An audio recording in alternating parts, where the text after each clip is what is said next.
Hello बच्चों, स्वागत है आपके और अपने यूट्यूब चैनल टीचिंग नंबर 1 पर। आज हम इस वीडियो में आपको बताएंगे जीव विज्ञान के महत्वपूर्ण बहुविकल्पी प्रश्न। जी हाँ, इस वीडियो में हम आपको 50 महत्वपूर्ण बहुविकल्पी प्रश्न बताएंगे जो लगभग हर वर्ष पूछे जाते हैं।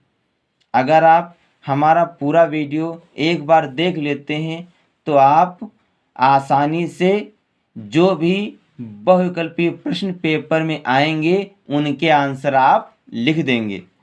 तो पहला प्रश्न है, उत्तर प्रदेश का राज्य पक्षी है, तो इसका उत्तर होगा सारस।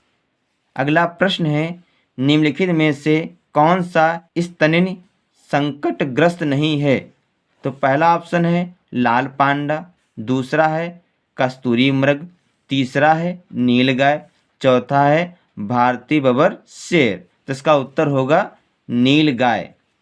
अगला प्रश्न है, प्राकृतिक वास स्थान में जीवों का संरक्षण कहलाता है? पहला ऑप्शन है उत्थानीय संरक्षण, दूसरा है स्वास्थानीय संरक्षण, तीसरा है का व खा दोनों, और चौथा इनमें से कोई नहीं। तो इसका सही उत्तर होगा स्वास्थानीय संरक्षण। अगला प्रश्न है, घाना राष्ट्रीय उद्यान किस प्रदेश में स्थित है? तो इसका उत्तर होगा राजस्थान। अगला प्रश्न है, काजीरंगा राष्ट्रीय उद्यान भारत में किस राज्य में स्थित है? तो इसका उत्तर होगा असम।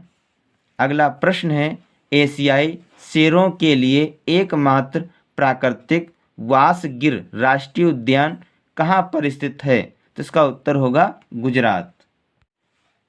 अगला प्रश्न है, निम्नलिखित में से कौन सा भारतीय जैव विविधता तप्त स्थल नहीं है?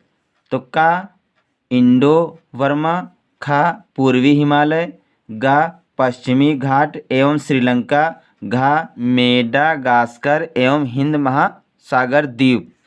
तो इसका सही उत्तर होगा मेडागास्कर एवं हिंद महासागर द्वीप। अगला प्रश्न है, खाद्य श्रृंखला में मनुष्य है उपभोक्ता।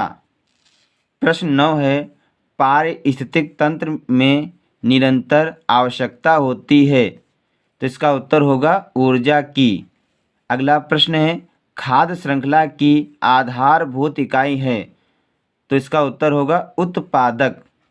अगला प्रश्न है, चिकनी मिट्टी के कणों का व्यास होता है? तो इसका उत्तर है 0.002 मिमी से कम। अगला प्रश्न है, पारिस्थितिक तंत्र में ऊर्जा का प्रवाह होता है? तो इसका उत्तर होगा एक दिशीय। अगला प्रश्न है, भारत में पारिस्थितिकी का जनक किसे कहते हैं? तो इसका उत्तर है आर मिश्रा।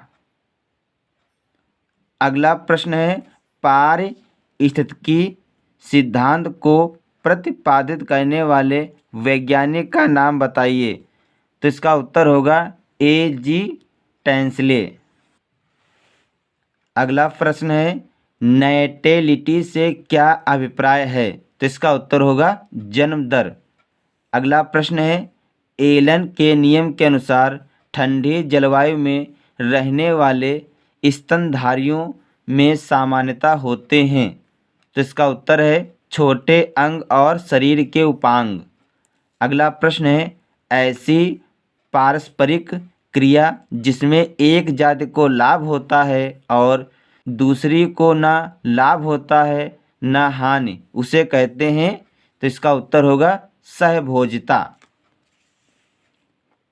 अगला प्रश्न है, निम्नलिखित में से किसके लेग्यूम वर्ग के पौधों की जड़ ग्रंथिकाओं में सहजीवी संबंध होते हैं?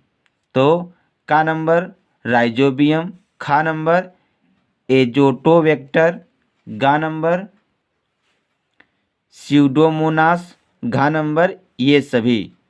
तो इसका आंसर होगा ये सभी। अगला प्रश्न है, किस पदार्थ का संश्लेषण जीनी अभियांत्रिकी द्वारा औद्योगिक स्तर पर किया गया है?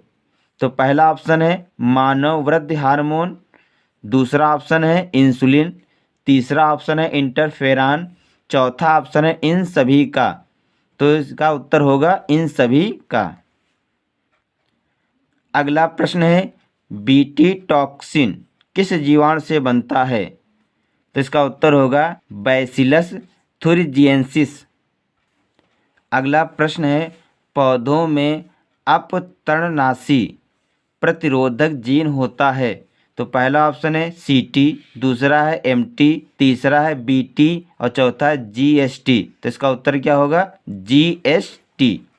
अगला प्रश्न है आनुवांशिक रूपांतरण के संबंध में कौन सा कथन सत्य है? तो पहला ऑप्शन है आनुवांशिक रूपांतरण फसलों को सूखा व ठंड के प्रति अधिक सहिष्णु बनाया गया। दूसरा ऑप्शन है आनुवांशिक रूपांतरण रासायनिक पीड़कनाशकों पर निर्भरता को कम किया गया।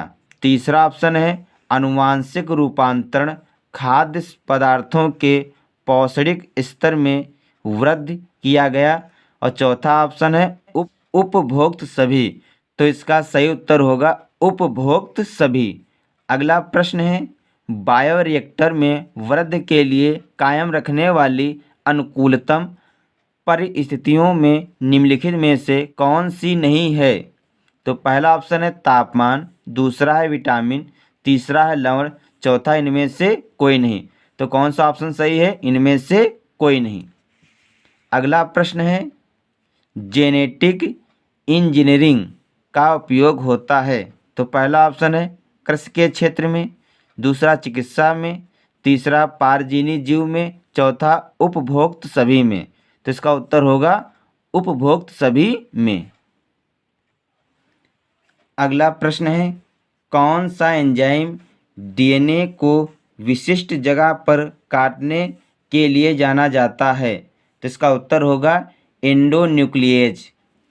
अगला प्रश्न है प्रतिबंध एंडोन्यूक्लिएज का उपयोग आनुवांशिक इंजीनियरिंग में निम्नलिखित में से किस अणु को बनाने में किया जाता है?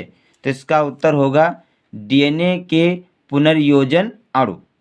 अगला प्रश्न है जीनी अभियांत्रिकी की नींव किस एंजाइम की खोज में पड़ी? तो इसका उत्तर होगा प्रतिबंधन अंतः न्यूक्लिएज।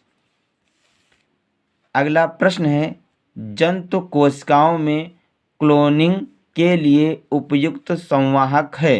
तो इसका उत्तर होगा PBr 322। अगला प्रश्न है डीएनए खंडों की पहचान करते हैं। तो इसका उत्तर होगा साधारण ब्लोटिंग से। अगला प्रश्न है पेनिसिलिन की खोज किसने की थी? तो इसका उत्तर होगा फ्लेमिंग ने। अगला प्रश्न है शर्करा से एल्कोहल का उत्पादन करने वाला कवक है। तो इसका उत्तर होगा ईस्ट। अगला प्रश्न है बीटी जीव विष किस जीवाणु द्वारा उत्पादित होता है? तो इसका उत्तर होगा बैसिलस थुरिनजिएंसिस।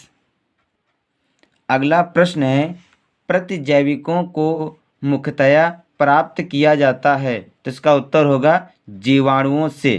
अगला प्रश्न है निम्नलिखित में से कौन पादपों के साथ सहजीवी संबंध स्थापित करते हैं? तो पहला ऑप्शन है राइजोबियम, दूसरा है माइकोराइजा, तीसरा है नॉन स्टॉक, चौथा है का और खा दोनों। तो इसका उत्तर होगा का और खा दोनों।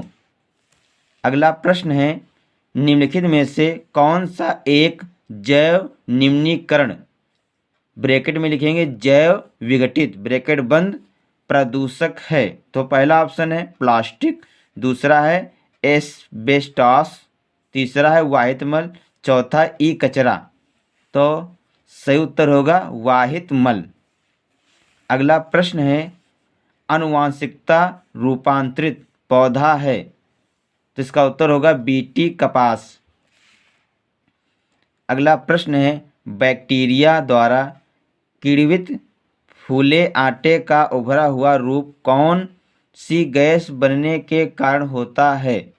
तो इसका उत्तर होगा CO2 यानी कि कार्बन डाइऑक्साइड। अगला प्रश्न है, विडाल परीक्षण किस बीमारी की जांच में उपयोग किया जाता है? तो इसका उत्तर होगा टाइफाइड। अगला प्रश्न है, अफीम से प्राप्त मार्फिन है? तो इसका उत्तर होगा एल्केलाइड। अगला प्रश्न है, एंटी सीरम में होते हैं? तो इसका उत्तर होगा एंटीबॉडी। अगला प्रश्न है, टीबी के टीके का नाम है? तो इसका उत्तर है BCG। अगला प्रश्न है, निम्न में से कौन सा रोग विषाणुओं द्वारा नहीं उत्पन्न होता है?